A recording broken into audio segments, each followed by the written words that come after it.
मैया ने लाला को गोद में उठाया, दूध पान कराने लगी। इतने में मैया को ध्यान आया कि उधर चौका में पात्र में दूध रखा है और दूध उबल रहा है। मैया उस पात्र को उठाने के लिए लाला को धरती पर विराजमान करके उधर जाती है। लाला हाथ पांव मारने लगे। क्यों? क्योंकि अभी अतृप्त मुसृज्य जवेन सायया उत्सिज्यमाने पयसी त्वदिश्रिते। अभी तृप्ति नहीं हुई, अभी पेट नहीं भरा था, मैया तो चली गई। इतने में लाला को क्रोध आया और इधर उधर देखने लगे। और आप जानते ही हैं बच्चों का स्वभाव, बालक की इच्छा पूरी न हो तो बाल हठ बड़ा प्रबल होता है। बालक जब देखते हैं कि हमारी इच्छा पूरी नहीं हो रही है तो फिर बालक घर में उत्पात मचाते हैं। तो ठाकुर जी ने भी बड़ा उत्पात मचाया। क्या उत्पात मचाया? संजात कोपस्फुरितारुणाधरम संदस्य दधिमंथ भाजनम भित्वा मृषासुरदृश्यदस्मनारहो जघास हयंगवमंतरं गतः।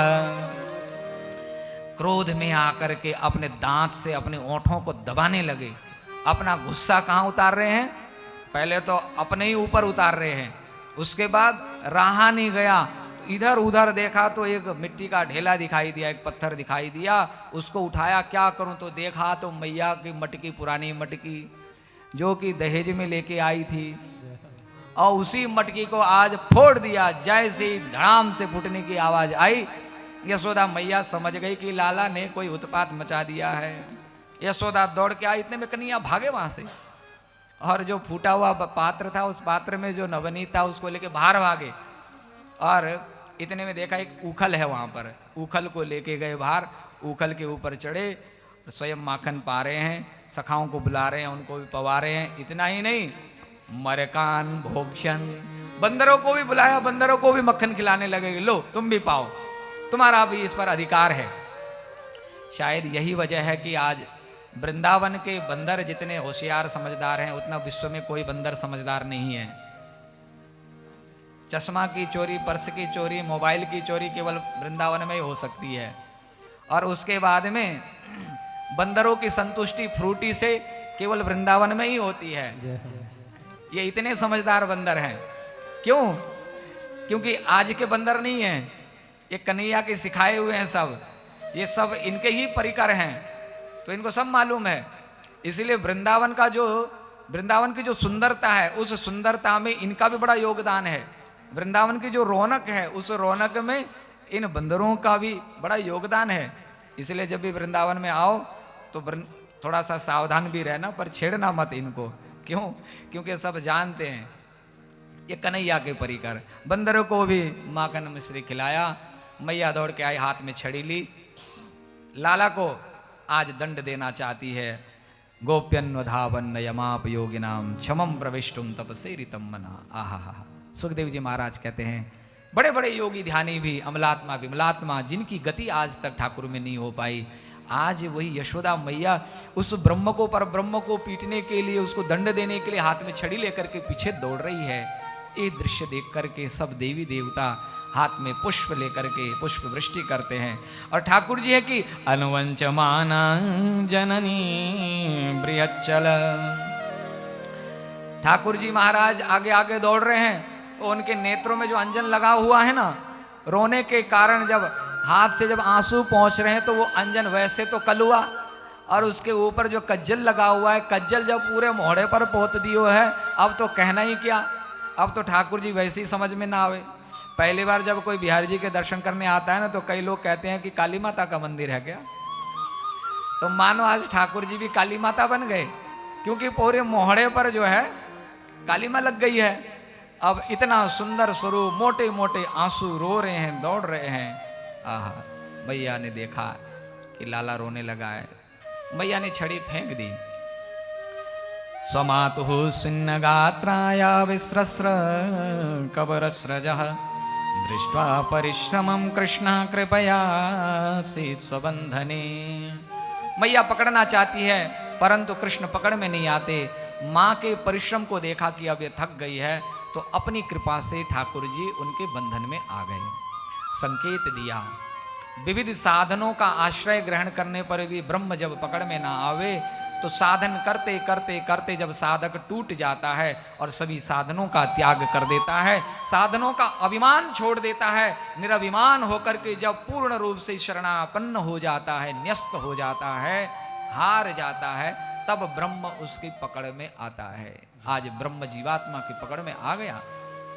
मैया ने बांधना चाहा पर बंधते नहीं है, 2 अंगुल डोरी कम रह जाती है। सब गोपियों को कहा तुम भी डोरी लेके आओ, सब अपने अपने घर से डोरी लाती है, बांधते हैं, लेकिन 2 अंगुल कम पड़ जाती है। कृष्ण ने संकेत दिया, सत रज तम 3 गुण प्रधान है मनुष्य के अंदर। रज और तम की मात्रा जब तक खत्म नहीं हो जाएगी तब तक भगवान पकड़ में नहीं आते, अर्थात रज और तम से ऊपर उठना पड़ेगा। कई भाव कई संकेत दिए। खैर यहां यह लीला है, भगवान ने लीला करी है। आखिर में भगवान बंध गए। नेमं विरिंचो न भवो न श्रीरप्यंग संश्रया प्रसादम लेभिरे गोपी यत्तत् प्राप विमुक्तिदा। जो सौभाग्य ब्रह्मा को नहीं मिला, जो सौभाग्य रुद्र को नहीं मिला, महादेव को नहीं मिला, वो सौभाग्य आज यशोदा को मिला। क्यों? भगवान का एक नाम है मुकुंद, मुक्तिम ददाति ति मुकुंदः। जो मुक्ति का दाता है, मुक्ति देने वाला है, वो मुक्ति दान देने वाला मुकुंद आज मैया की डोरी से बंधन में आ गया और उस मैया से प्रार्थना करता है कि मैया मुझे बंधन से मुक्ति कर दे। यह दृश्य स्वर्ग से देवी देवताओं ने देखा तो प्रार्थना करते हैं, यशोदाया परम नास्ति देवता चेति में मति यस्या उलूखले बद्धो मुक्ति दो मुक्ति मिच्छति। आहा, यशोदा जैसा परम भागमान आज कोई नहीं है।